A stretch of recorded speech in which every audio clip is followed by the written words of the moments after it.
Sawadee Kap. Hello and welcome to Daily Wisdom, Walking the Path with the Buddha. Today, we're going to be switching things up a bit and doing something different than we normally do.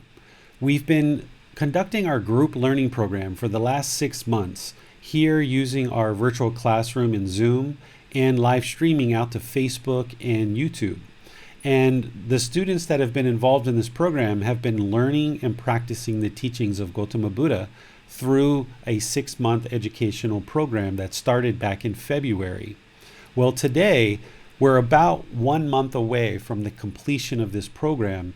So what we would like to do is try to use our technology here to have a bit of a group discussion with all of the students who are in our Zoom classroom, who are on Facebook, and who are also in YouTube. And we had everything set up really, really nice. And just about 5 minutes before we started broadcasting, I clicked a little setting and it shrunk our screen. So anybody who's viewing this in Facebook or YouTube, it's not your settings that is causing the screen to shrink down to 25% of its normal size. It's something that I've clicked here and it won't let me revert back. And I only had a few minutes before our class to actually try to sort it out. So just like everything else, everything's impermanent. And while you normally get a really nice big screen, today you have a little bit of a smaller screen, but you'll still be able to see and hear everything that we're doing. In fact, what we're going to be doing is having a discussion with the students in our Zoom classroom, as well as anyone else who would like to contribute around social media where this is broadcasting. And we want to kind of ask you some questions in order to get some feedback from you about how the program's been going. And we want to use this as an opportunity for you guys to kind of talk to each other and get to know each other a little bit more. So what we've done is I've come up with a few questions that I would like to kind of pose out to the group and then kind of make 2 passes around as if we're all sitting in a circle where you kind of share and answer the first few questions. And then once we all answer those, then kind of go back around and answer the second round of questions. And what we're going to be doing here is, again, getting a chance to know each other a bit better, getting a chance to know what it is that you're working on and what you've learned in this program since you've been participating in it.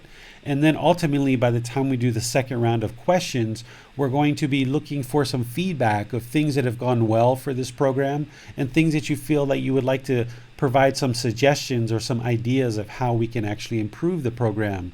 Because starting in August, about 4 weeks from now, we're actually going to start the program all over again. We're going to start at the beginning of the book, which is developing a life practice, the path that leads to Nibbana. Right now, we're in chapter 21, but in about 3 or 4 weeks, we're going to actually have completed the entire book. So at that point, it will be time for us to start the group learning program over. And initially, the plan is to go back through the entire book again, starting at chapter 1 and then working our way through.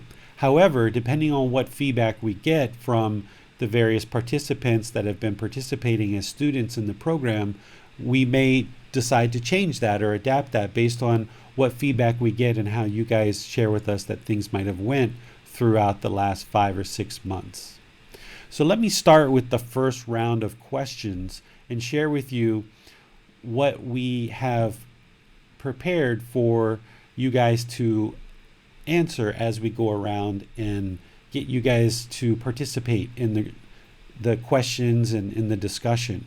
The first question that I would like you guys to answer is, what is your name? Where do you live? What brought you to start learning and practicing the teachings of Gotama Buddha? What are the biggest challenges that you discovered and overcame through this group learning program? So in other words, in the last 5 to 6 months of learning and practicing Gotama Buddha's teachings, what are some of the biggest challenges that you discovered about your life practice that through the teachings of the Buddha you were able to overcome? And then the 5th question is, what are the biggest challenges you see for yourself to work on overcoming going forward from this point forward? So these are the questions that I would like for each student to share, if you would, as we go around the circle and give you guys a chance to talk. I'm actually broadcasting all of this online, and I figured out a way that we can actually broadcast our Zoom window. So now I've actually just switched here in my software that everyone in Facebook and YouTube can actually see the Zoom classroom. So as Max turns off these questions and then starts speaking, whoever the active speaker is will actually be broadcast. Because for the last 5 or 6 months, the people on Facebook and YouTube, they've been seeing me and they've been hearing my voice, and they've been hearing all the voices of the people in the virtual classroom, but they haven't been able to see anybody. So now for the first time, the people in social media will actually be able to see exactly what's going on in the virtual classroom. So who would like to start with our first 5 questions? I'm willing to go first, David. I had a feeling that was going to be the case. Let's kick things off. Okay, so I'll stop sharing the slides now. Hi, everybody. My name is Max. Some of you know me already. I am currently living in the UK. I usually live on the south coast, a city called Brighton, although I'm not there at the moment. And what brought me to start learning and practicing the teachings of Gotama Buddha? Well, I had already been meditating daily for several years, not doing it as Buddhist practice, but I think like many people, trying to use meditation as a tool to help me with the rest of life. So as a way to manage negative emotions, remain more present, make better decisions, manage stress, maybe even enjoy life a little more. And I think during those years, I had a taste of this feeling of this is really like, this could go somewhere, that this could really help me, but for the time being, I'm just going to use it to help the rest of my life. But there was a feeling that there's something there that's maybe bigger than merely as a tool to help with the rest of life.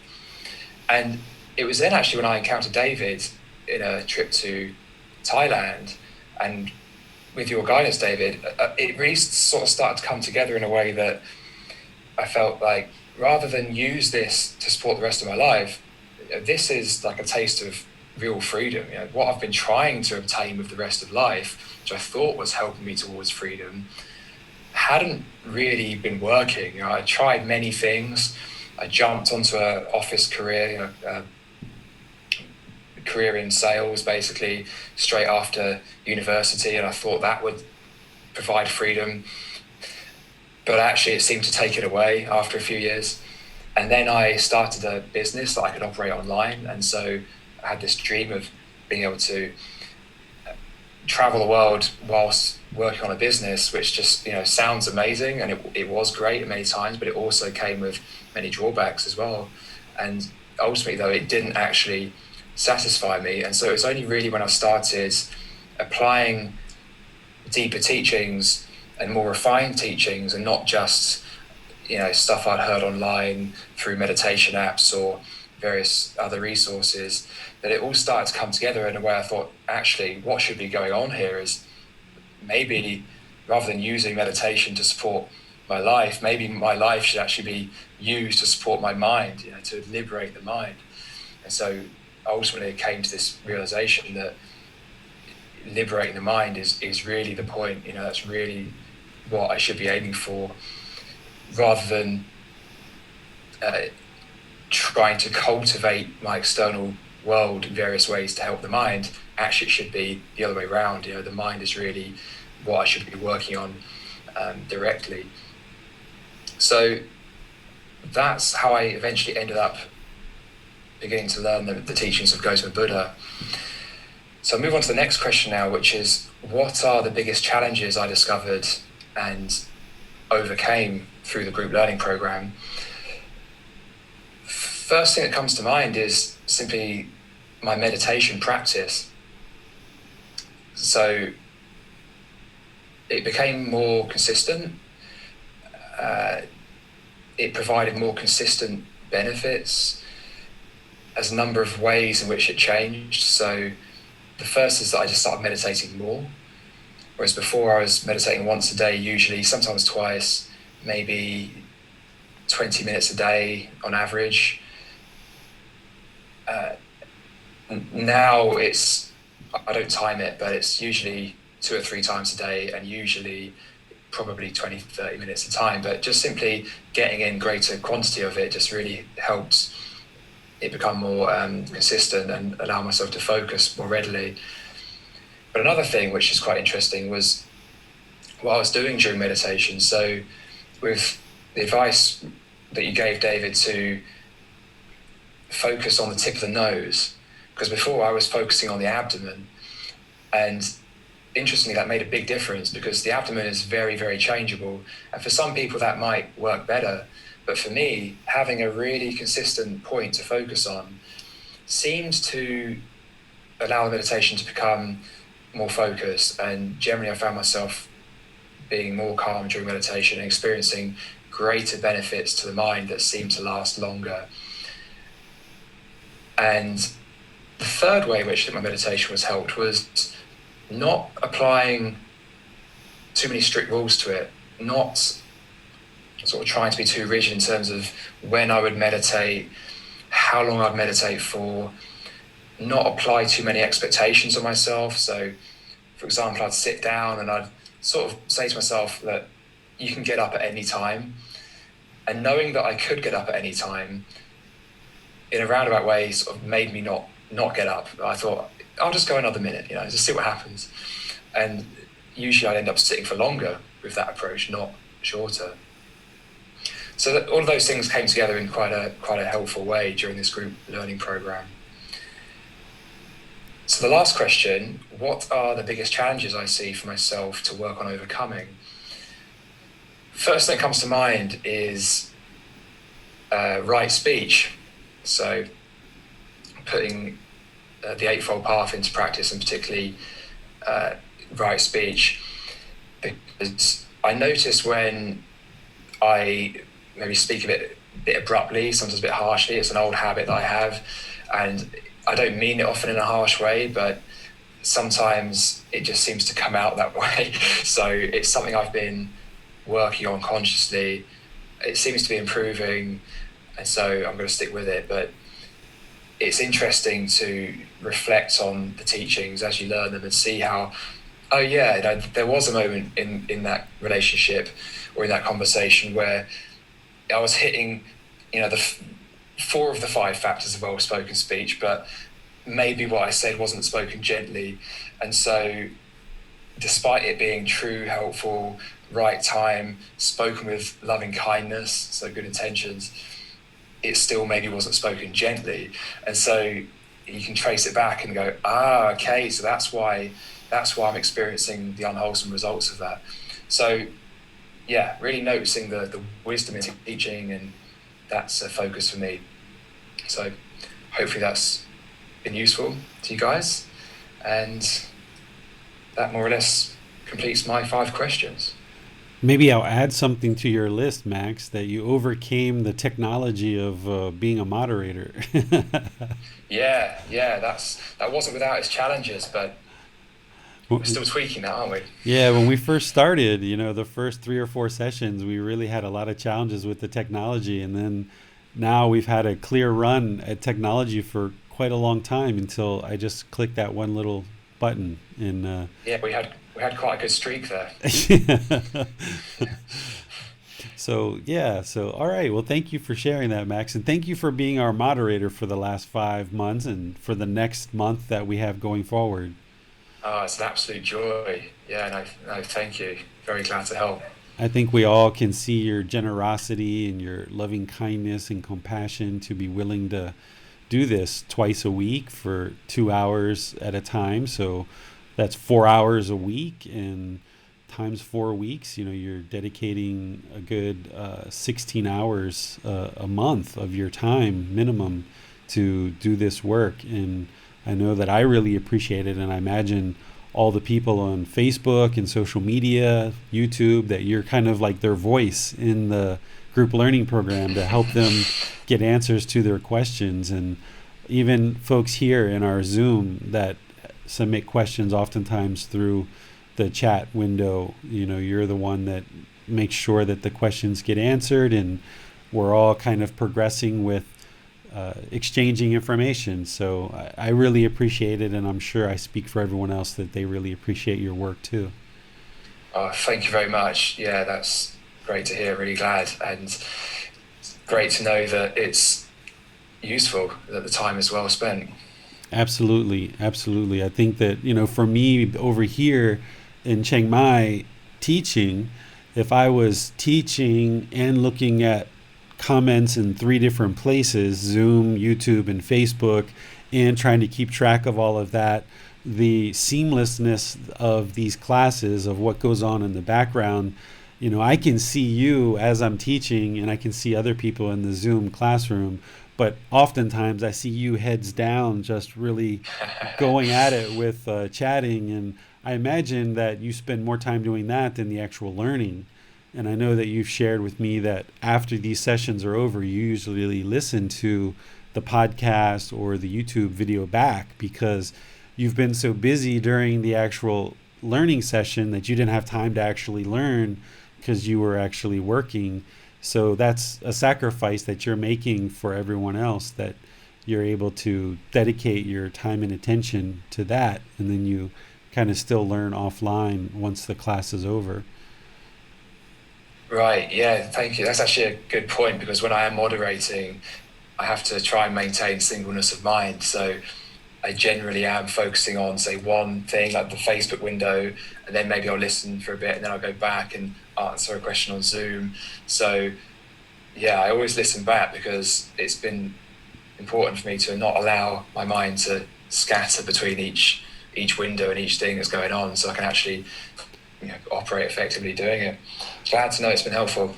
Yeah, when we get off of these sessions and I look back through the chat of YouTube and Facebook, and I see all the different things that you guys were chatting about that I had no idea that was going on because I'm just focused on teaching, I'm very impressed of your singleness of mind, of being able to just stay in focused on all of those chats that you guys are having while the teaching's going on. You make it seamless. You make it so fluid and Right. so easy.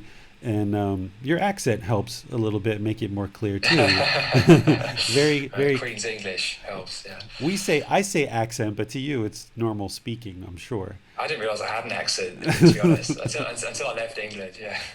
Well, English people probably think that us Americans have accents too, right? So it just Oh, depends yeah. depends on your frame of mind of what's your normal, and if somebody is different than your normal, then they must have an accent, right? This is I think this is that's right, yeah. perception. It's all about perception, right? So Absolutely. to you, you don't have an accent, but to somebody who doesn't live in the same area as you have an accent. It's all about perception, right? Yeah, that's right. Well, we have many accents in the UK as well. Such a small country. Yeah. Well, thank So I'd you. also like, Go ahead. I was going to say, I'd also like to thank everybody who checks in on Facebook regularly and answers or asks even many questions, because it really keeps the content coming. It really helps draw out the teachings. And so, yeah, I'd just like to thank everyone who's been very active and engaged and practicing well.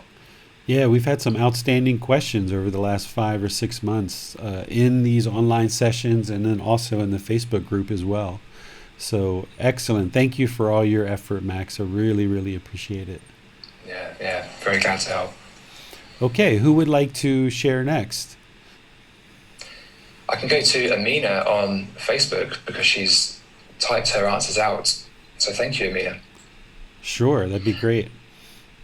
So Amina is from Italy, and she says, I had a chance meeting with David in Thailand. Originally, I was looking for a yoga class taught by his wife.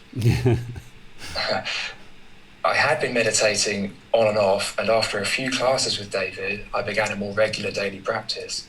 Also, reading his book opened the door to Buddhism. The biggest challenge has been to let go of my attachments as a mother. While I have had progress, I'm mindful now when those attachments resurface, and I practice letting go, and allowing my child to be her own person without my expectations. Very nice. And the last question, so what Amina's looking to work on, is the concept of non-self. Oh, yes, for sure.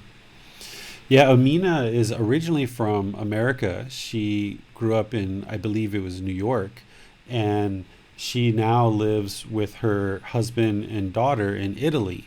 And for a period of time, they lived in America for about 6 years. And I met Amina here, and we met 2 or 3 times. I even had lunch with her family at one point at a restaurant here in Chiang Mai. And as Amina has learned and grown, and I've helped her quietly, even before these group learning programs, I was helping her learn that eventually she offered assistance to edit this book because she knew that I was kind of in the final stages of this book. And over the course of a good 3 months, I want to say, she just consistently and methodically went through each chapter and just kind of buttoned up the commas and gave a couple suggestions here and there. And she's really been a big contributor to make the book read so much better. And as some of you know, I'm now in the process of making this an audiobook. In fact, today I went to the studio for the fifth or sixth session, and I've probably got another 6 or so sessions left. But if it wasn't for Amina helping me to edit this book and get the grammar exactly what we needed, that audiobook wouldn't have been able to come about. And also, the book probably wouldn't read as good as it does. So now, with Amina's help, we've completed all the edits and suggestions that Amina gave. And believe it or not, Amina, while I'm in session with the audiobook, there's still just 1 or 2 little things that I see that I want to tweak. So I'm still kind of tweaking the language just a little bit because I'm trying to make it so crystal clear what the teachings are and sharing that. So today was the sixth session that I drive about 10 minutes down the road on a motorbike and meet with a gentleman from the UK who lives here with his Thai wife and his son. He's been living here for 12 years, and he's a sound engineer, and he actually used to do a lot of work in the music video industry and in the movie industry, and he still does actual movies now, and he does works from here in Chiang Mai, but his clients are all over the world. He gets movies from Iraq and Iran and still the UK and different places. And he even does voiceovers and narration. He's the voice of the BBC. So if you've ever listened to the BBC before and you've heard this really well spoken man come over the BBC and talk, it's this gentleman who's helping me to do the audiobook. And he was very gracious and significantly reduced his price because he knew that what I was offering to be able to fund this project was donations from you guys. And I let him know that I only had a certain amount of money, but he actually offered his services at a tremendous discount because he's very interested in seeing the content of these teachings reach the world. So he's putting in a lot of work to create the audiobook with me. Of course, I'm doing the narration, but he's doing all the engineering and editing and things like this, and he's doing a fantastic job. But none of that would have been able to happen if it wasn't for example, Amina helping me to edit this book. So even though we can't see you, Amina, I know what you look like, and I really want to just share my appreciation with you as well for all the contributions that you've been making over the last several months to improve what I've been able to offer to the students for learning and practicing these teachings. So thank you so much, Amina, for all your questions, all your suggestions, all your help, and of course, just being a good student of learning and practicing the teachings. So thank you.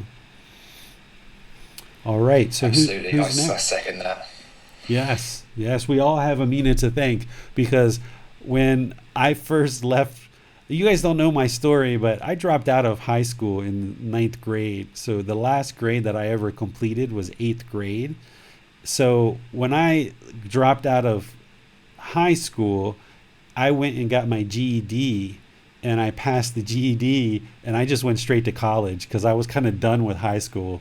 I had had a girlfriend who died when I was 16 years old, and that's when I was in ninth grade, and it just shook up my world. And I decided that I didn't want to be in school anymore. So that's why I dropped out, took the GED, and just went straight to college. But because of that, I had missed a whole lot of education from ninth, 10th, 11th, and 12th grade. So when I entered into college, I had to take catch-up classes to learn how to write better. And eventually I left community college and went to a 4-year school.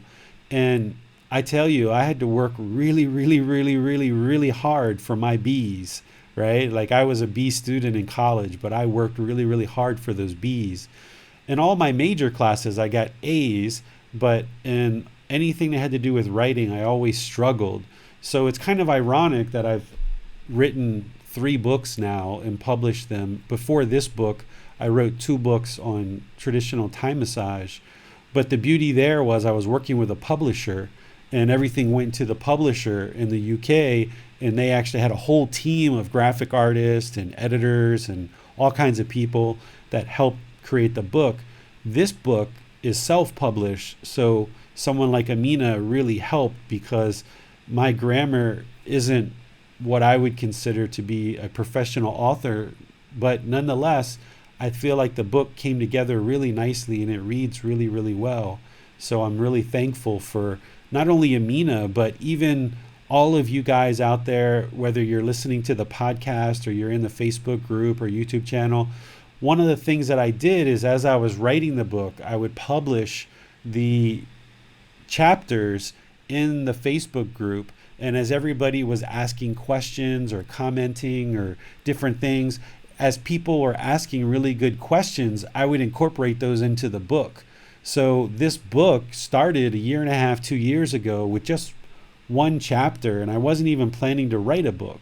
It was just about the Four Noble Truths, and I was just going to write about the Four Noble Truths and kind of send that out. But the more I wrote and the more people asked questions, the more I put together this book. And there's just been questions after questions after questions, and even some of them from this group learning program. As you guys have asked questions, I was like, oh, that's a good question. It should be in the book. Or sometimes I might have been teaching a class at the temple and somebody asked a certain question and I'm like, oh, that needs to be in the book. Or for example, a lot of people ask questions about love and relationships. And I got a lot of questions about love and relationships. And Max doesn't know this, but the last straw was I sat down at a restaurant at a pizza shop with Max in Chiang Mai, and he had a lot of questions about relationships and love. And I was like, all right, I'm just going to write a chapter about love because I kept talking about it over and over about how to have relationships that were based on non-attachment and true love. And after talking about this online and talking about it in person with so many different students, I finally just decided to devote a whole chapter to it because it was so important to learning how to love without attachment.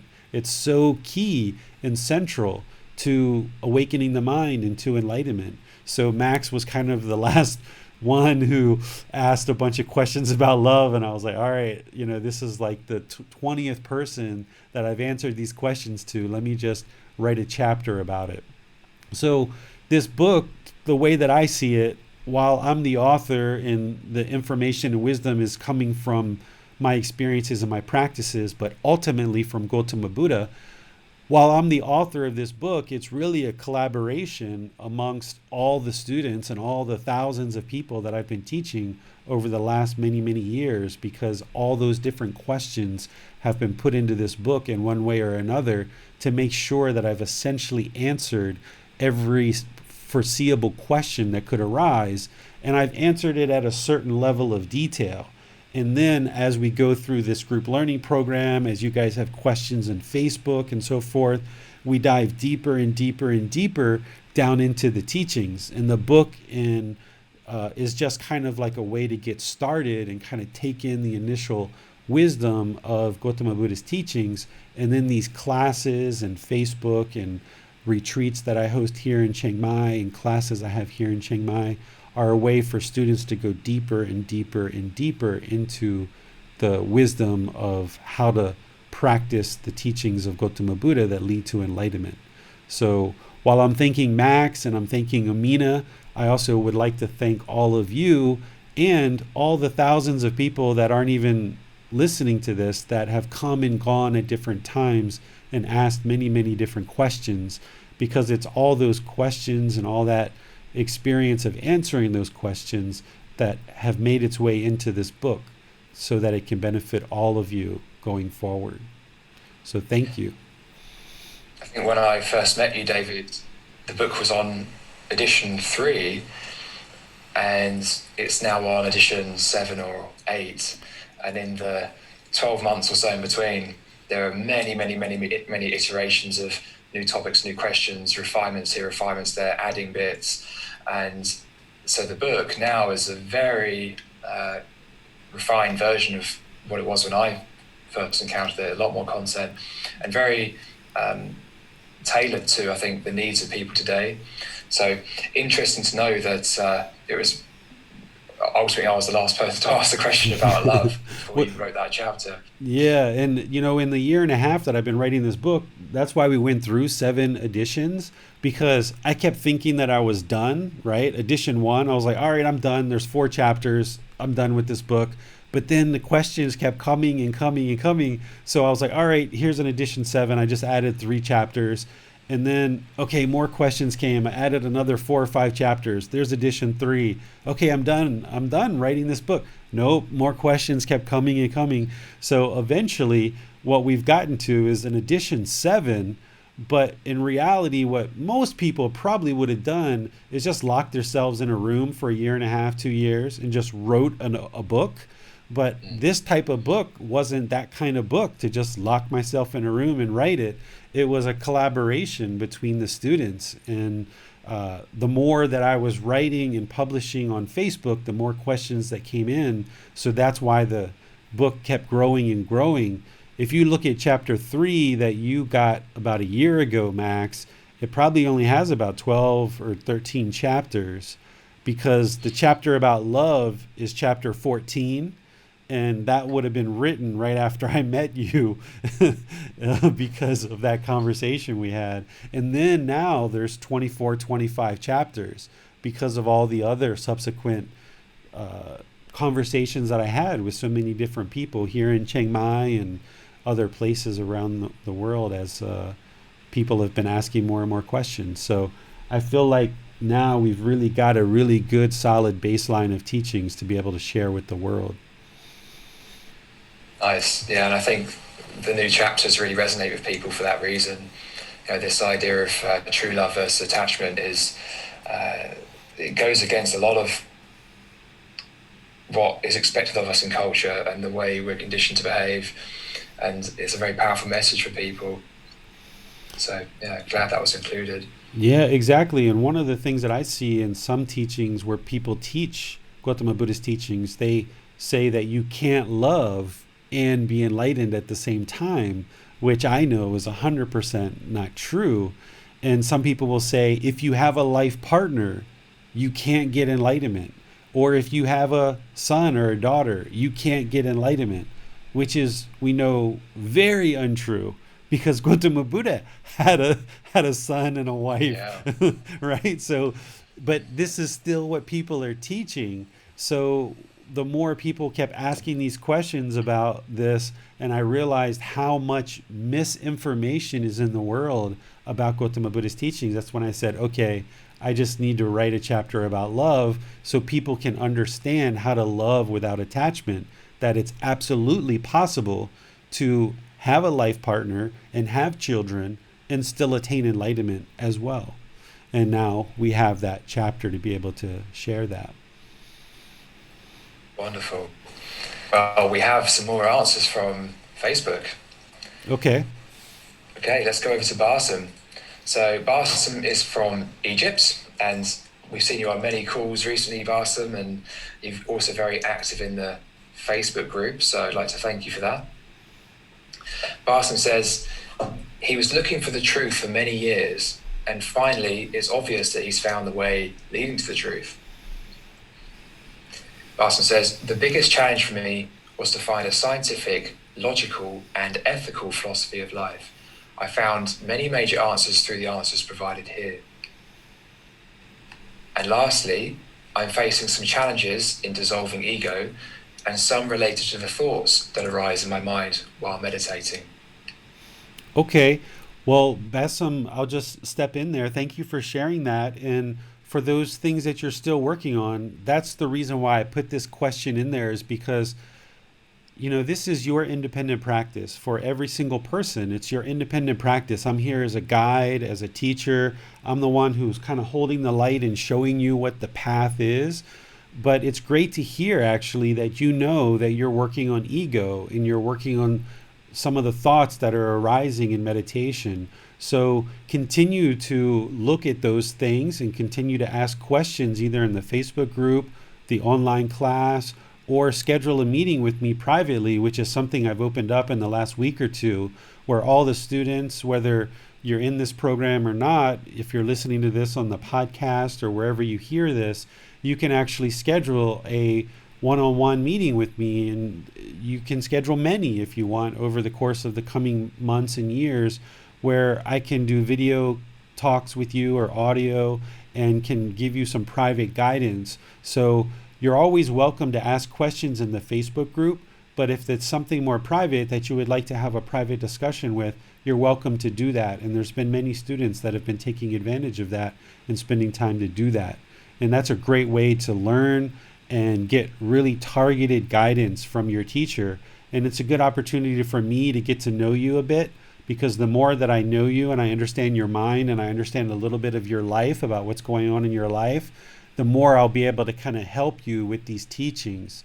And this is how a teacher like me helps in a community like this in Thailand, where you've got Buddhist temples everywhere throughout the country.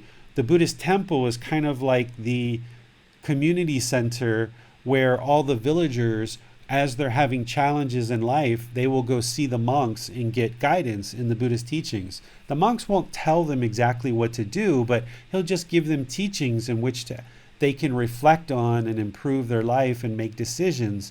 And I'm very comfortable fulfilling that role for you guys, whether it's in our classes or on Facebook or a private discussion, that as you're meeting certain challenges and you're not quite sure how to apply the teachings of the Buddha to those challenges, you can either ask questions in Facebook, ask questions in class, or schedule a private discussion with me where I can share some of the teachings with the Buddha after you've already shared with me kind of what you're facing in life.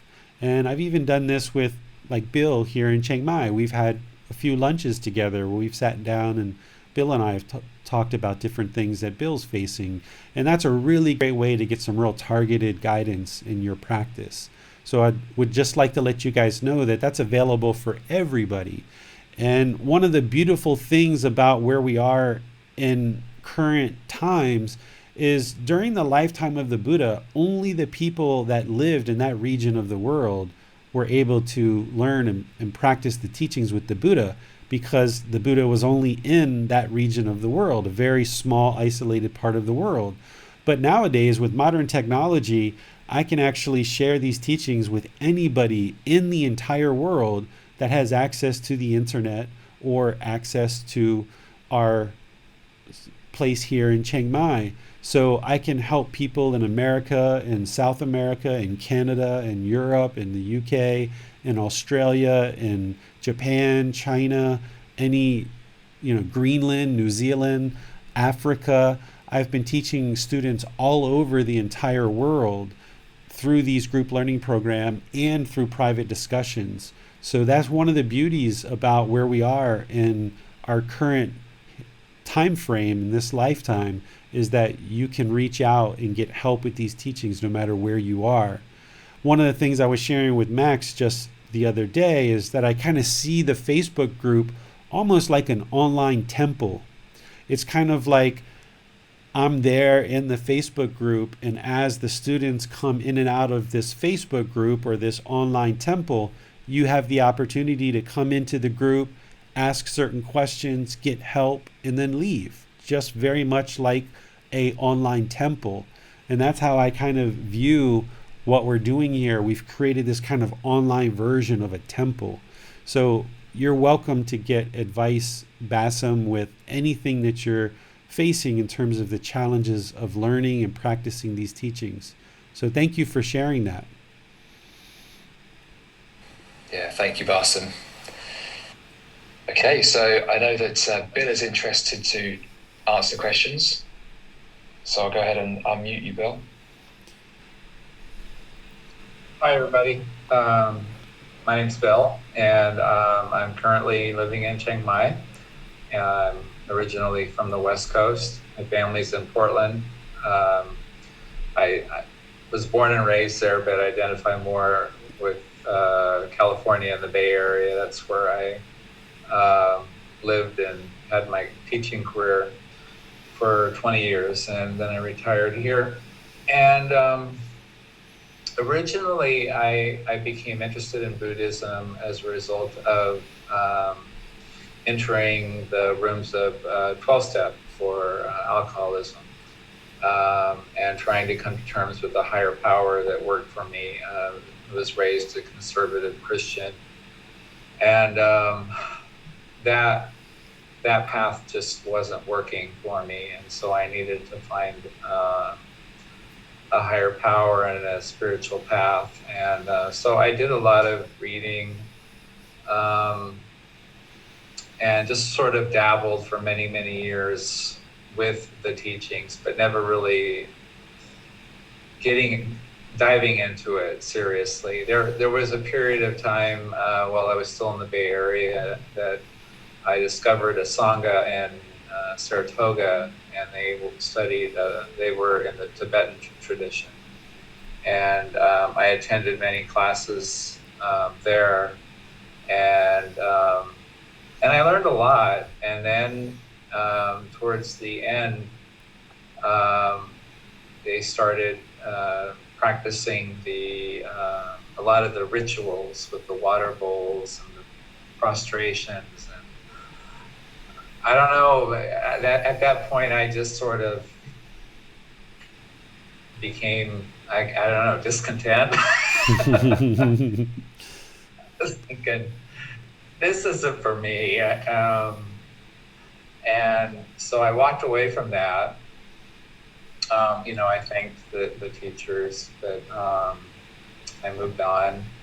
And then I ended up here in Chiang Mai. And, I was frequently asked by my family, what is it about Thailand that appeals to you? Why do you want to move there? And I had many reasons, but,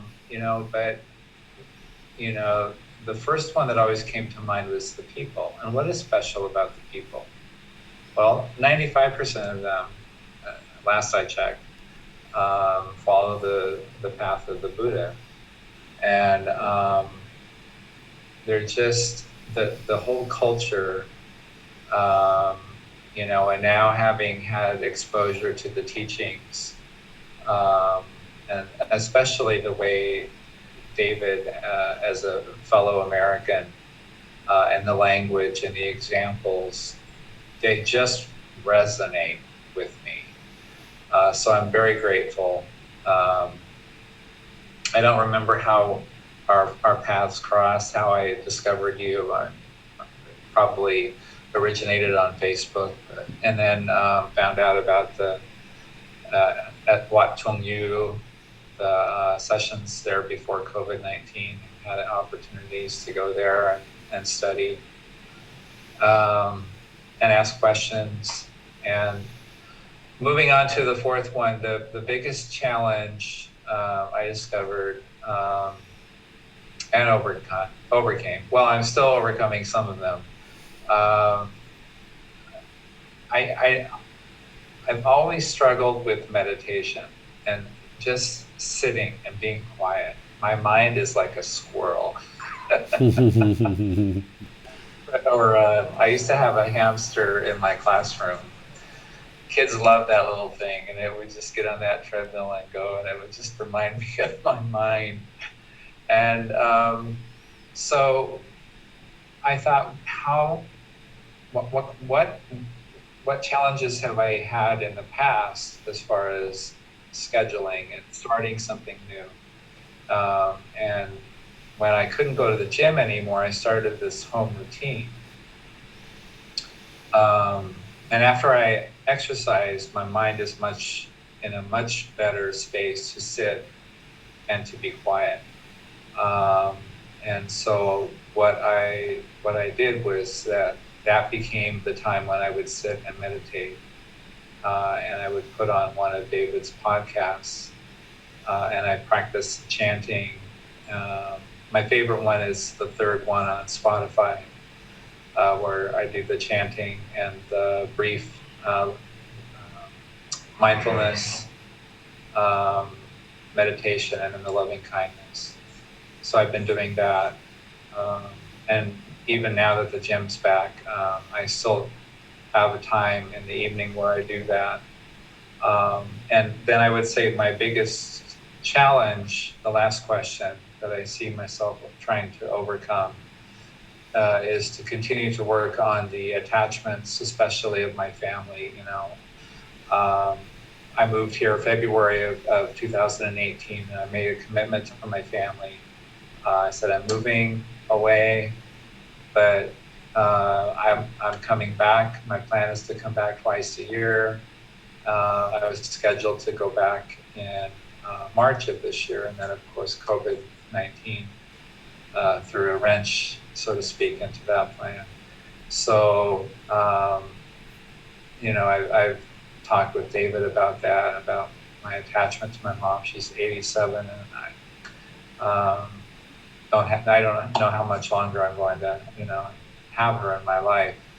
And so for now, it's phone calls, but I still find myself wanting to look into the future, and look for answers. And when will I be able to go back and visit?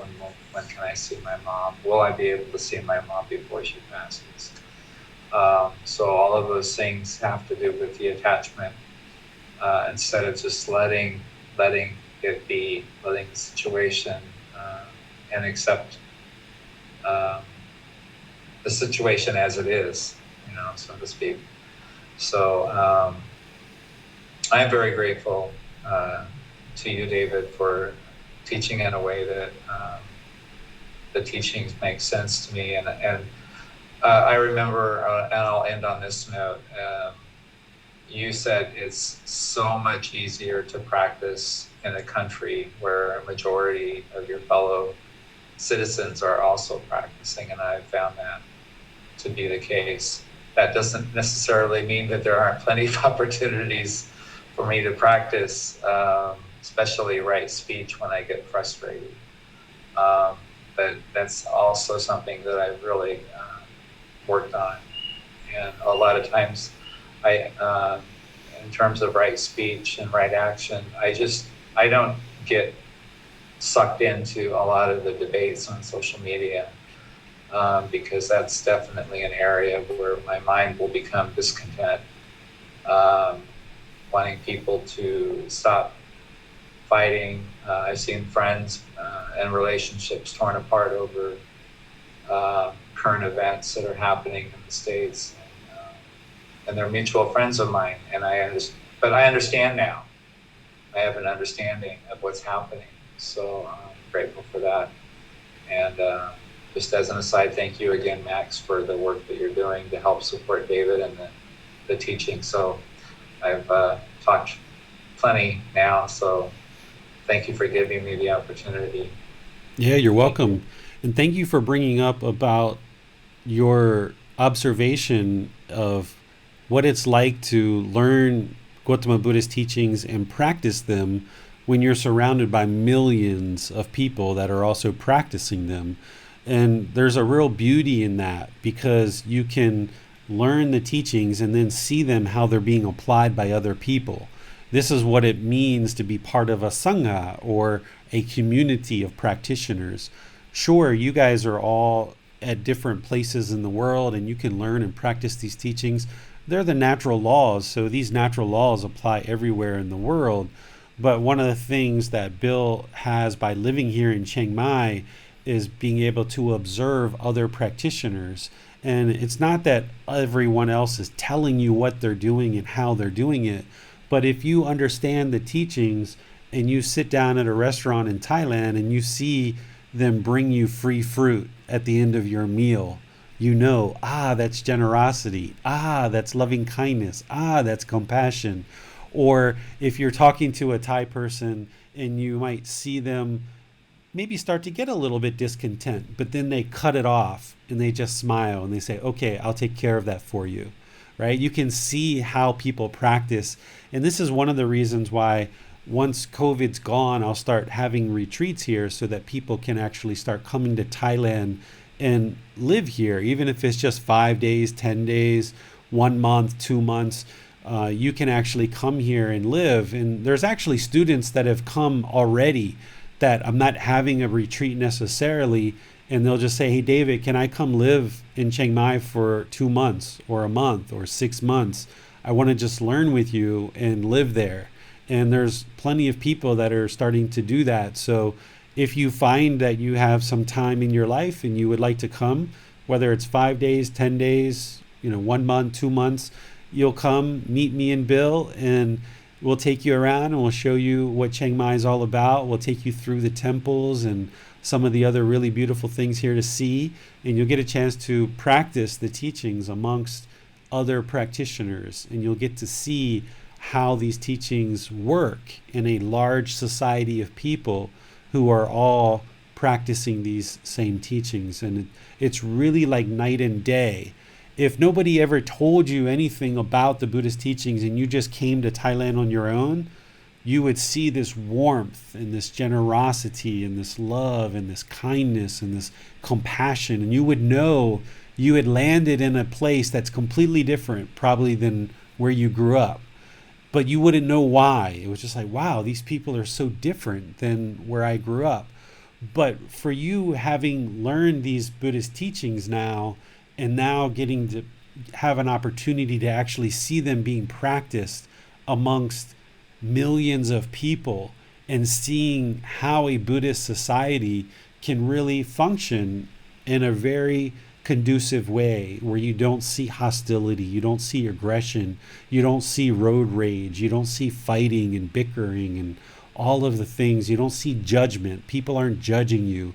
People aren't trying to force you to do one thing or another. It's really a beautiful thing.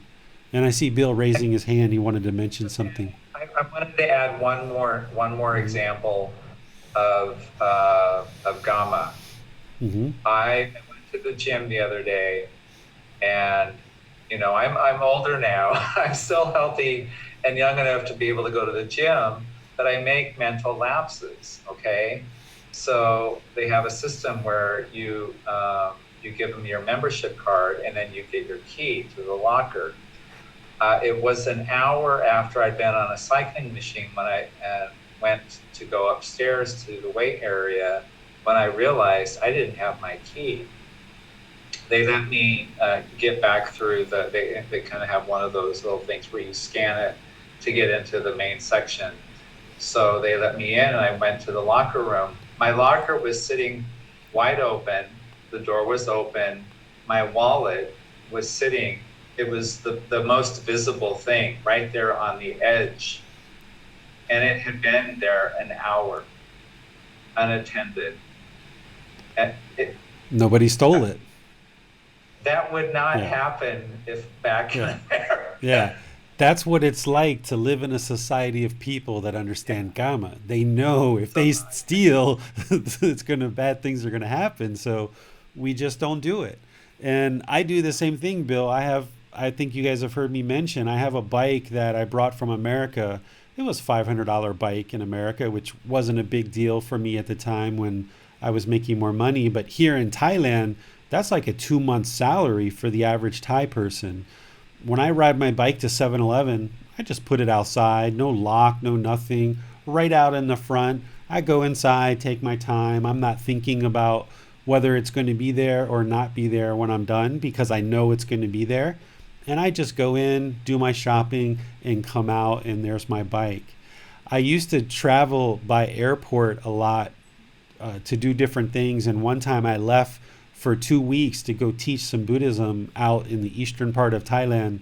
And I have a motorbike helmet that I bought when I used to have money, and it's about a $300 motorbike helmet, which is about a month's salary for the average Thai person. And when I went to the airport on my motorbike and parked my motorbike outside for 2 weeks, I just put my motorbike helmet there. 2 weeks later, I came back. It was still there. Nobody stole it, right? This is what it's like to live in a Buddhist society of people. And it'll be wonderful someday if you guys actually get a chance to come here, either on your own or as a retreat or something like that, where you can actually experience what it's like to live in a society of people that are practicing these teachings. So, yeah, thank you, Bill. Thanks for bringing that up. Thanks a lot for that, Bill. Okay, so I know that James is interested to go next. So over to you, James. Okay, so my name is James. I'm from South Carolina. I'm currently living here after a year in Los Angeles, and I've lived in a few different areas, and I expect that'll continue. But I would say one of the things that led me to studying the Buddhist teachings was, to be brief, over the last decade. I mean, I've definitely been on a search for truth and meaning, and I've never been able to find any of that in the consumerist culture of America or the fundamental Christian religion of the region that I'm in. And I always knew that there was I always had this draw there to what I thought was truth, and there's been different ups and downs in that path, and I've had a lot of different experiences where I was closer to that and where I was further from that. And I guess over the last year or so, I've had a couple of experiences that really, I would say, awakened me to my conditioning and to my own mind. And, along with that, I had a few encounters with Buddhism, up close, and in the course of that, I was actually recommended David as a teacher, and that really has launched a heavy practice for me. And I would say that I've had different experiences and different ideas in regards to non-self, and that that it's our reactions rather than the actions of others that really affect our mind state. And Buddhism just so clearly, and David's teachings just so clearly explain that. And while before I may have had disorganized thoughts in my head about different ideas, it just so clearly articulates and pulls together a lot of this. And I would say one of the things I think that also drew me to it was it's not faith-based, and the Buddha challenged that we question and challenge the teachings in a certain degree with our practice, and that really speaks to me because I am more of a questioning type of person, and I've done that in my own practice, and there isn't anything that I've questioned that I haven't seen in the world. I haven't seen any teaching of the Buddhists that I wasn't able to really see play out in the world, and that really encourages my practice. As far as challenges, I would say that I've done these teachings, and I do a lot of reading and things, so I feel like I have an intellectual understanding of the practice, but it's a challenge transforming that intellectual understanding into one's practice and translating it effectively, relationally. And I would say that's one aspect that I've worked on, and I've had that's one challenge I've been able to overcome to a certain degree. And actually, like, the difference between knowing that it is our reactions that affect our mind state and actually like putting that into practice. And so I've worked on that. And I would also say just it's assisted me in being myself and being less attached to others' opinions of me, you know. And I think before I was like floating through life. I didn't have like a lot of sense of purpose or truth, you know. And I think it has given me confidence in what the truth is about the world to a certain degree. And it's given me confidence to express myself and who I am because you know, I have belief in the teachings, and I think that's been very impactful. And I think as far as challenges, you know, I would say that being in a world where others aren't on the path, whether that be the broader society or friends or family or anyone, just being in this world that can have its challenges in different ways, whether it's a challenge to want to assist others or a challenge and you know, just seeing that, you know, these teachings can positively impact the world, and you kind of know the cure to a lot of what's ailing the world, but you know, it's obviously challenging to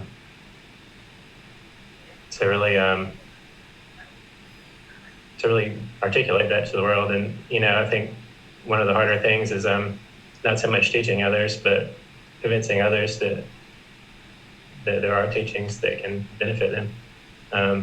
And I think that can be challenging. And you know, I'm working on that, and I'm working on, you know, detaching myself from the outcomes of others and from the outcome of society as a whole. I mean, on Sunday we were talking about climate change, and I think it's important to advocate for that, and but at the same time, I think it's important to detach from the idea that some of the issues in the world will ever be solved, you know. And I mean, I think that's like one of the things I'm just detaching myself from the outcomes of a lot of these things. And I would also say that I just have like a challenge has been that I do have like a very busy mind. Like I've always been a person who enjoyed thinking and would just constantly find myself in thought, whether I'm lying in bed or whether I'm walking down the street. So I think, but I understand that takes me out of the present moment, and so I think just working on that is just a continual challenge and continuing to liberate myself from the thoughts that are constantly in my mind and such to that. But I think everything that we're learning, that's just a challenge that I'm continuing to work on. So, and I definitely thank David and Max for doing their part, and for everyone in the chat that ask questions, because a lot of times, the questions that people ask are the questions that are in my mind too, and so it's really informative, like reading Facebook and hearing all the people in our chat ask questions and things like that. So I just want to thank everyone. Yeah, thank you, James. That was great that you shared all that. Something that you said a lot of things that were really insightful, but one of the things you reminded me of is how the Buddhist teachings are really not for followers, right? They're because there's no belief in the Buddhist teachings. It's all about learning and observing the truth for yourself and practicing those teachings. That this tradition of teachings has many practitioners, but none of those people are followers, right? And what I'm hearing from you and Bill and Max and Amina, and what I see with all the students that I teach, nobody's a follower, which is outstanding. You're a learned person. You have an intelligence, and there's wisdom that you're looking for. You're seeking the truth, and what the Buddha's teachings do is they share with you what the truth is, but then you can go out and see that truth for yourself. You can independently verify that it's truth, not based on any belief. And that's where we're all practitioners and nobody is a follower. And that's a beautiful thing, that you don't have to follow anybody, that it's that confidence that you were talking about, James. That's where I think the confidence comes from, because essentially what the Buddhist teachings are doing is, through that wisdom and you being able to see the truth for yourself, it's building you up with lots and lots of wisdom, that now you can function as an independent person and use this wisdom to make really wise decisions in your life. So that's wonderful that you're seeing that progress and seeing that benefit in learning and practicing his teachings. Yeah, I really enjoy that part about the teachings, and it's very confirming, and it makes one's practice stronger, and it just really it really increases one's understanding of the world, because there's not very many things that really happen in the world, or that I see on the news, or that I see happen in people that I know's life, that I can't explain based off of these teachings. Mm-hmm. And it's really confirming about it's really motivating to continue practicing, and it's just really confirming that these teachings are penetrating the truth of reality, essentially. And Absolutely. Absolutely. The Buddha was for sure the fully, perfectly enlightened Buddha. He knew what he was talking about. I haven't been able to pinpoint any teachings so far that would say anything other than that. Yeah, for sure. I mean, the fact that 2,500 years ago, the things that he knew that we're just now discovering, it's just mind-blowing that he understood things like there's nothing wrong with having a partner that's the same gender as you. There's nothing wrong with that. There's no problem with that. He knew that 2,500 years ago, and not everybody even today has figured that out, right? Like it just blows my mind how smart and how wise he truly was. Yeah, you just see it all the time, whether it's COVID and that pointing to the way that we've been abusing nature, and I actually did a class recently that was about it kind of used evolutionary psychology and kind of showed how the Buddhist teachings 2,500 years ago are essentially stating what science is seeing today when they scan brains, and Mm-hmm. it's so yeah. I mean, it is amazing to see science and really articulate what the Buddha has been telling people for 2,500 years. Yeah, that's a good point. Is like, I saw a question in one of the Facebook groups recently that says, does science and Buddhism refute each other? From my experience, modern day science is confirming what the Buddha taught 2,500 years ago more and more and more and more. As more science is unfolded, it just keeps confirming what he taught 2,500 years ago. And that's part of how I feel like he was so wise, that he didn't have all this sophisticated equipment and everything that we have nowadays that people are just now figuring out. He already knew it 2,500 years ago. And it just goes to show how wise this Buddha really was. Yeah. Very good. Thank you, James. I appreciate you sharing. Thanks a lot, James. Yeah, really encouraging. So, I suggest we go to Roxanne on Facebook. Roxanne is from the UK. She says, I was brought up in a family who were non-practicing Christian.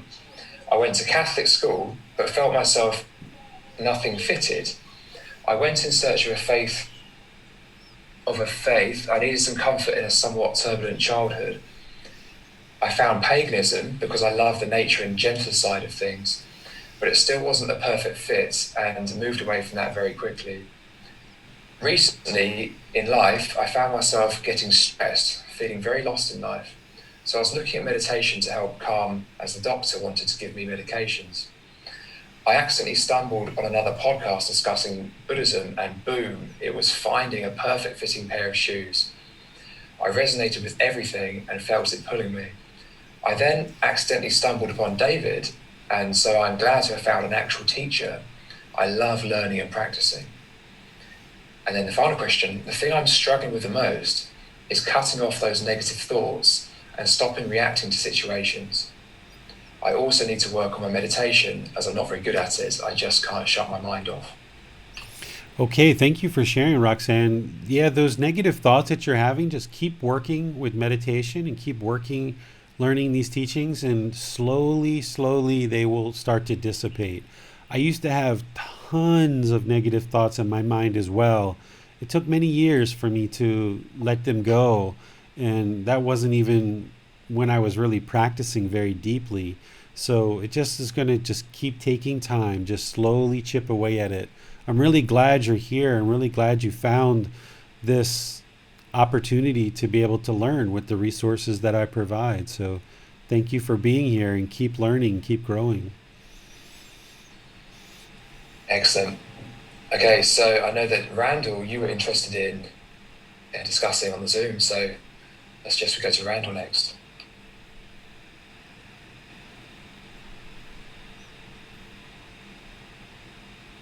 Oh, we appear to have a technical hitch here.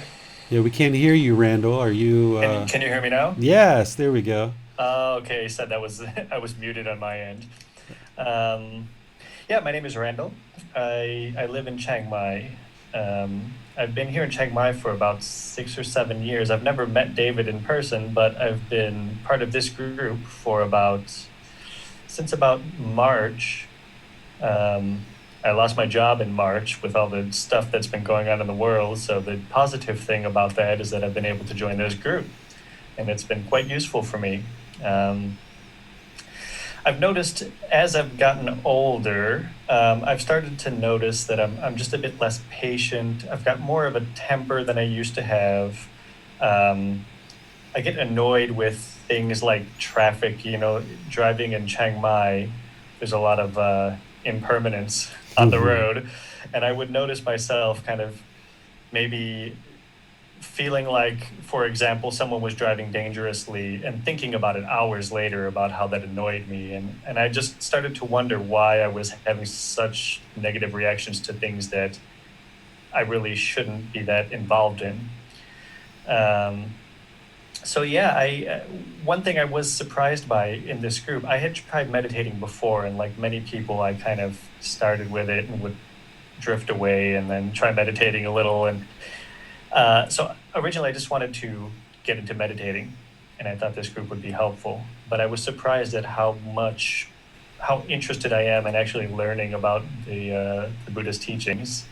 I didn't expect to be as interested in that aspect of this as I am, so that's been really good for me. Um, and in the time that I've been meditating and joining this group, I've definitely noticed some positive changes. Like I don't react as quickly to things that I perceive as kind of negative things happening around me. I I'm more kind of I recognize my own intentions on things a bit more than I used to. Sometimes, like, I realize I might be doing something for a reason that I wouldn't have noticed before I started paying more attention to myself and trying to, stay on the path. And I've stopped eating meat as well, which is something I wanted to do for a really long time. And so far, that's been really good for me as well. So yeah, I think this has been really positive for me. And,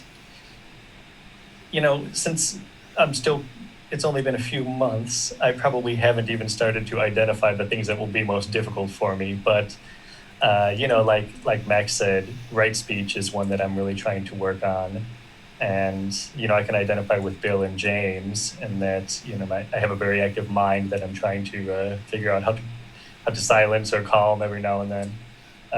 So yeah, I really appreciate this class, and I thank Max and David for making it happen. And I just want to say I leave the class quite early often because it is quite late here, and I get up very early in the morning. But I do listen to the rest of the classes afterwards, so I don't mean to seem rude.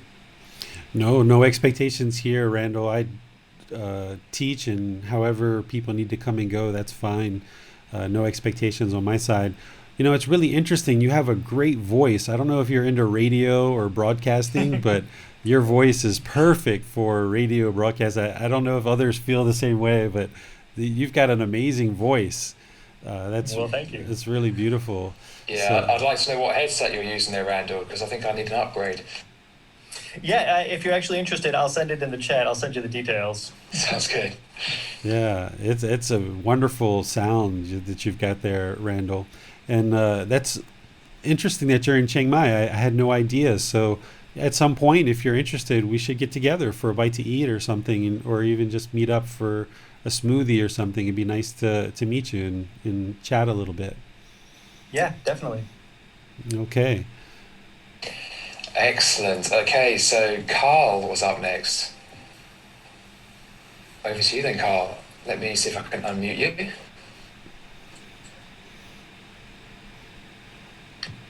There we go. My name is Carl. As he said, I am from Baltimore, Maryland, in the United States. How I came to be here, long journey on that one. My first wife passed away 10 years ago. That was at the time, even more than a typical spouse passing away. It was an extremely traumatic event. I was adrift spiritually, for lack of a better word, for a long time after that. I've since managed to put that behind me for the most part, but I was still adrift for the longest time. I had meant to look into, there's something subliminally appealing about Buddhism or the teachings of the Buddha, and I had been meaning to look into it for a long time. One day I just, instead of meaning to look into it for a long time, I actually, on Facebook, did a search, ended up with a whole bunch of groups, as you can imagine, most of which were not being critical, but just happy, fluffy memes. And there's a place for that, but there's no real educational value. And one of the links happened to be this particular site. I'm really glad I ended up here. It's been immeasurably helpful. There's tons of resources, as I've said before, and everybody already knows this. That's really how I ended up here. As far as what I'm overcoming, I don't think there's really anything that I've overcame as of yet. There are a couple of things that I'm making good progress on. I have a tendency to be very angry about current events in the world, including the flu outbreak, including events going on in the United States, which I'm sure most of you are aware of. What I've done is I've sort of isolated myself from all that. It's funny, I was looking at Facebook this morning, and I didn't get mad at once, which hasn't happened in a long time. So I isolated myself from that. I have a real, and the other thing that I've been working a lot on is the right speech. My speech was far from right, in that I told David, one of my big things is I, for lack of a better phrase, I swore like a sailor. I had a lot of profanity in my language, and that was one of the first things I really said to myself. It serves no purpose. I'm really going to try to eliminate that, and I haven't yet, but I can say I've drastically reduced it. And when I do slip up, I'm aware that I slip up, and I put it out of my mind and say, I'm just going to move on to the next thing. That's really what I've worked on. It's been a great experience for me. I can't make it here as much as I'd like to. Wednesday I can make most Wednesdays. Sunday, not so much most of the time. But nonetheless, the podcasts are really effective for me, and I listen to it a great deal. And that's basically where I am. Very good, Carl. Thanks for sharing. And as I was talking to you the other day, I grew up right there in Maryland, so it's nice to have a connection back there and know that you're learning and growing. And that's great progress with not getting mad today on Facebook. That's progress, and that's how it happens. It just gradually progresses, and you just get better and better at controlling the thoughts and controlling the mind and the emotions, and great at eliminating the curse words, the profanity. So very good. Excellent. Thanks for being here. Thank you. Excellent. Thanks a lot, Carl. Right, so we have some answers from Manal on Facebook. Manal is a regular to our classes, so thank you very much, Manal. She is from New Jersey on the East Coast, and she says, I've practiced meditation for about 20 years, was initially taught Vipassana, but mostly gravitated towards understanding the ways of the mind through my own practice, through self-discovery, self-introspection, thoughtful discussions with other practitioners, and self-correction based on my actual life events and based on compassionate, mindful action. Much of my guidance comes from everyday life. I am now gravitating towards following the noble path of Gotama Buddha in a way that gives much more depth. To learn teachings from a teacher directly has anchored my thoughts. And then, my biggest challenge is understanding for myself that knowledge is not acquired simply by my living organically. I have been averse to any process which has given technical details, including reading such material, just because I'm drawn to experiential knowledge. I realise this is my greatest drawback. I see this challenge as an important one to overcome. The insights which I've taken thus far on these group discussions have been invaluable, and I readily speak of the takeaways to my children and husband. I too accidentally stumbled upon this program and really want to chip away at allowing myself to add a more technical aspect to learning what I believe I'm meant to learn. Very good. Thank you for sharing, Manal. And thank you for all your questions that you've been asking throughout the program. They really help to, like James was saying, you know, as you guys ask questions, your questions are helping you, but it's also helping other people too. So thank you for sharing, and thank you for talking about the teachings with your family, your husband and your children. I think that's a great way to spread the teachings and bring more cohesiveness to your family unit. So appreciate that.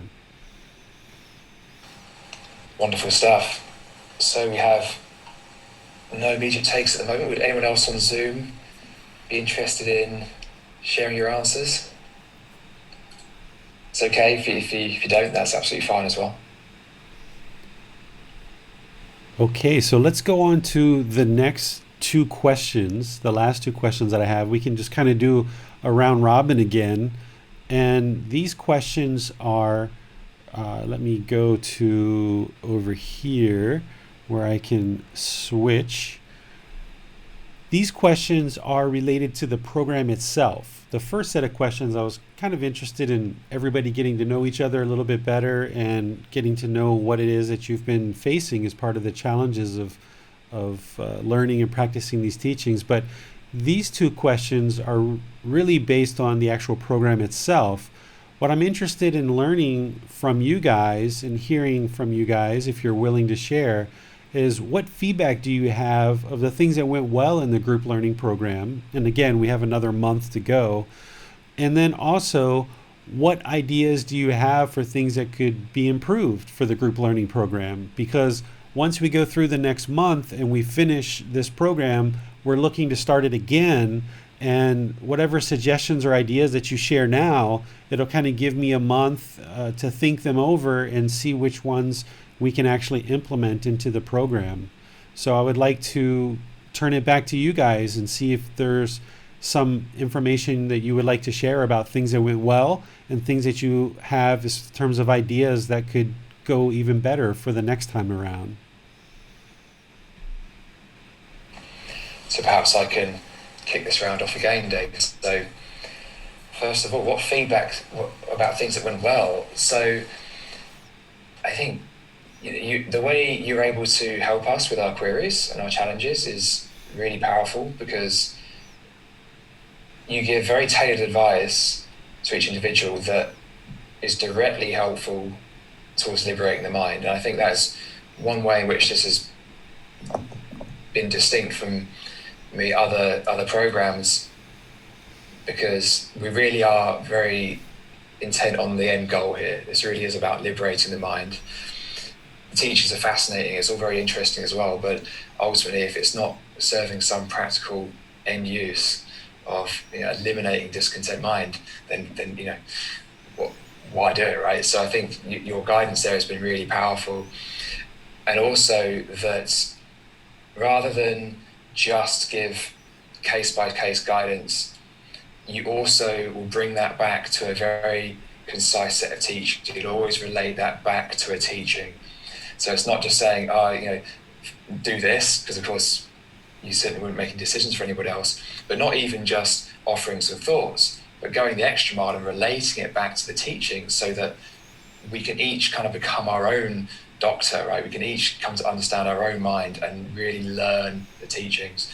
I think that's something that makes this very unique, is that as we do this, we're always bringing it back to a very clear, concise set of actionable teachings. So I would like to thank you, David, for all the help you've offered. You've been extremely generous over these months with the program, and clearly many people are benefiting. So yeah, I think I speak for many people, so thanks. Mm-hmm. Any suggestions for what we can do for the future to make it even better? I think I still need to think about this one, but I do know that the questioning side of things is going really well. So I'd like to see maybe more sessions where we're just doing Q&A, maybe, if there's a demand for that. I'd certainly like to see that. That's the only thing I can think of at the moment, but more may come to mind. Okay, thank you. Others who would like to share things that have either gone well or some ideas that you have? Looks like Carl's raising his hand.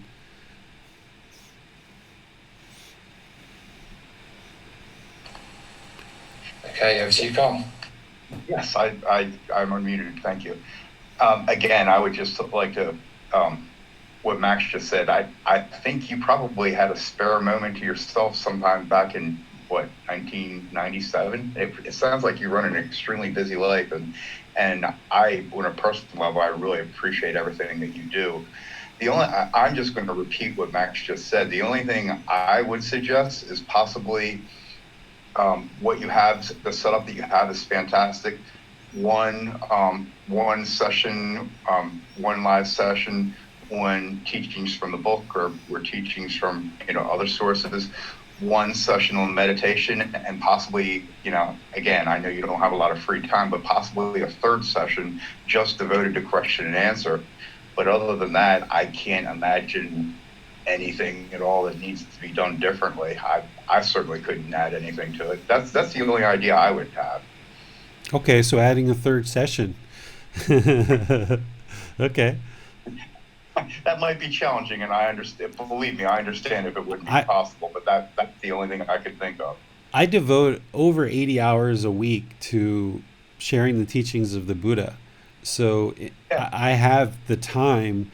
I've set up my life in such a way that I can do this full time, over 80 hours a week. So if you guys have an interest to do that, and we see that the interest continues to grow, I'm willing to have as many sessions as you guys feel like is needed. Thank you. Mm-hmm. Okay, so we have comments from Amina on Facebook. She says, the quotes on the Facebook page, the quizzes, and the weekly talks are really helpful, and I think benefit many of us and allow everyone to pursue a self-guided and self-paced education of the teachings. Okay, good. Thank you, Mina. All very positive comments there as well. So we'll go over to James next.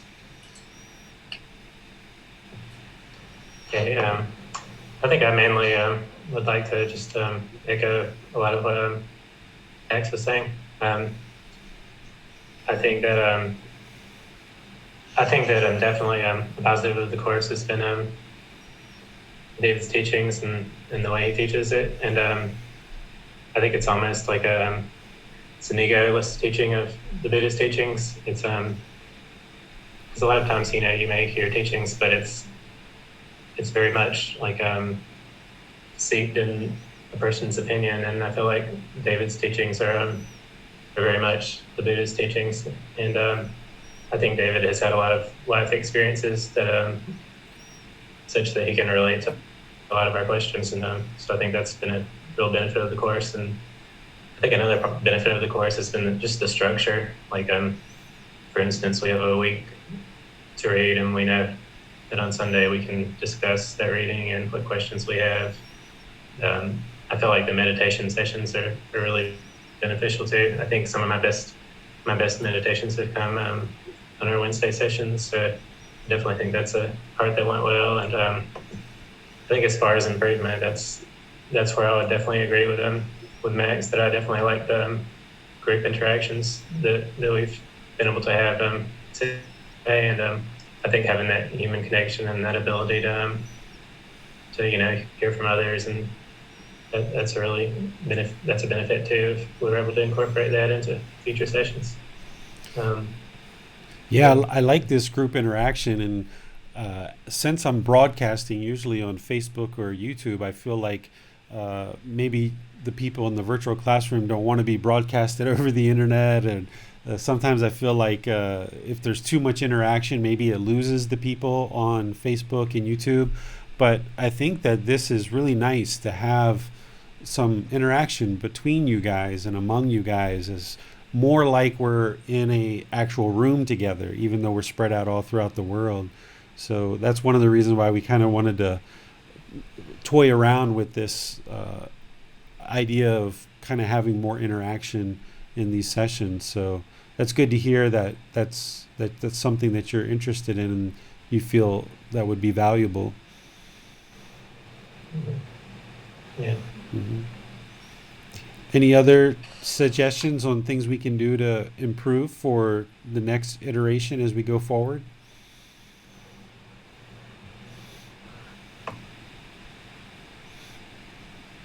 Okay, so no one on Facebook at this time.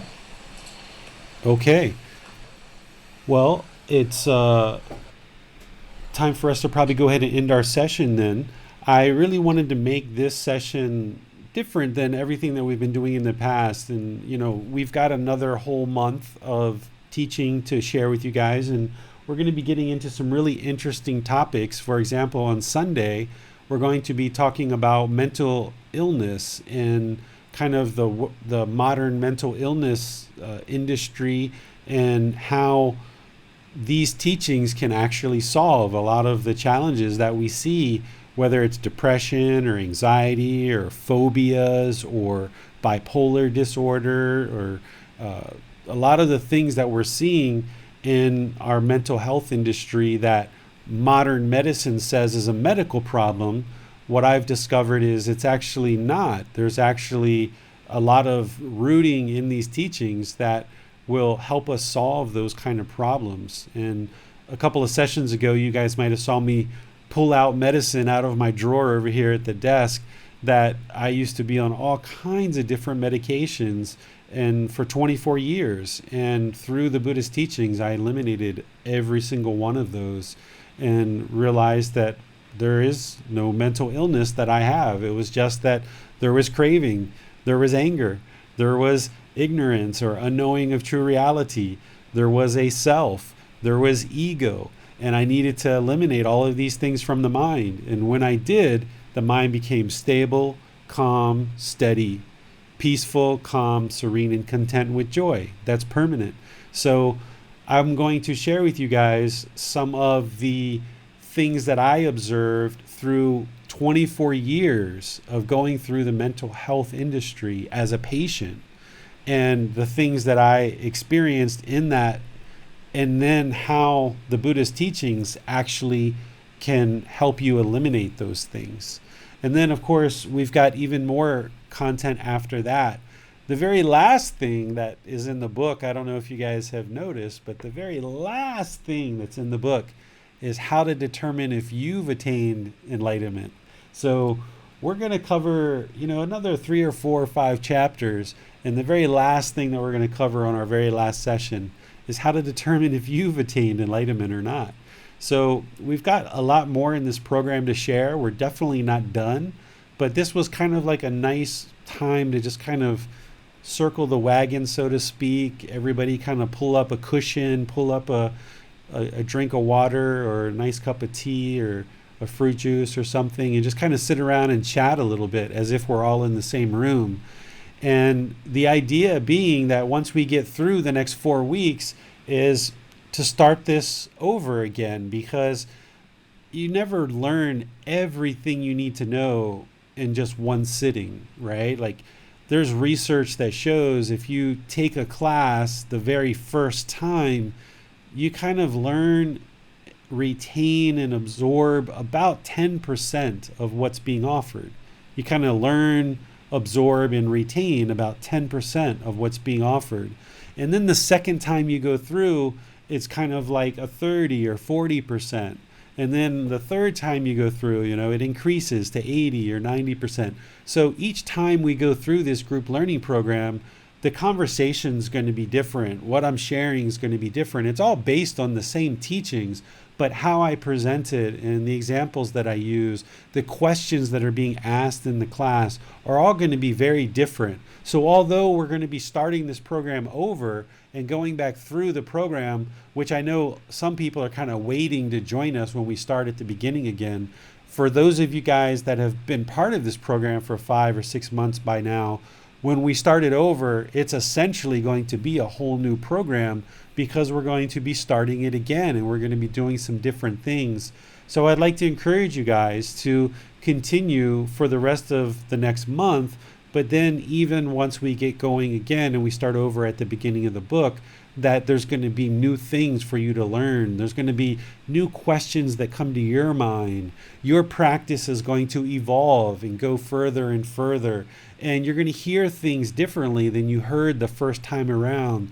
Things are going to soak into the mind a lot more the second time around. You're going to be facing new challenges in life 3 months from now than that you're facing right now. So you're going to have different questions 2 or 3 months from now than you have right now. So there's more to come. I'm going to be doing this for the rest of my life. I've set up my life to the point where the next 45 years, when I should potentially die around my late 80s or 90s, that I'll be teaching this for all of that time, whether it's online, whether it's in meditation centers and temples here in Chiang Mai, whether it's traveling around the world and teaching at various centers that invite me, whether it's producing these YouTube videos or podcasts. I'll be sharing these teachings in one way or another. So for me, this is a life journey. And as long as you're interested in learning and you're continuing to develop your life practice and continuing to progress to enlightenment, I'll be here to help you, whether it's in a class, whether it's a certain resource or content that I've produced, or whether it's even just a one-on-one chat outside of these classes. So feel free to reach out, ask questions, keep learning, keep pursuing. Never, never, never give up. Just continue to learn, continue to meditate, and continue to practice the teachings, walking the path with the Buddha. So thank you all for joining. Thank you all for sharing your input of things that you're working on, things that you've overcome, things that you're being challenged with in the future. And just continue to practice the entire Eightfold Path. Right view, right intention, right speech, right action, right livelihood, right effort, right mindfulness, right concentration, the entire path. And then infuse that with loving kindness, with compassion, with sympathetic joy, with equanimity, the 4 Brahma Viharas, and all the other teachings that we've been sharing in this program. So until next time, Sunday at 9 p.m. Thai time, I wish you guys all the best. May you be peaceful, may you be safe, may you be well, and may you be free of discontentedness in the suffering that it causes. Thank you for joining. Sawadee krap.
Thank you again for watching.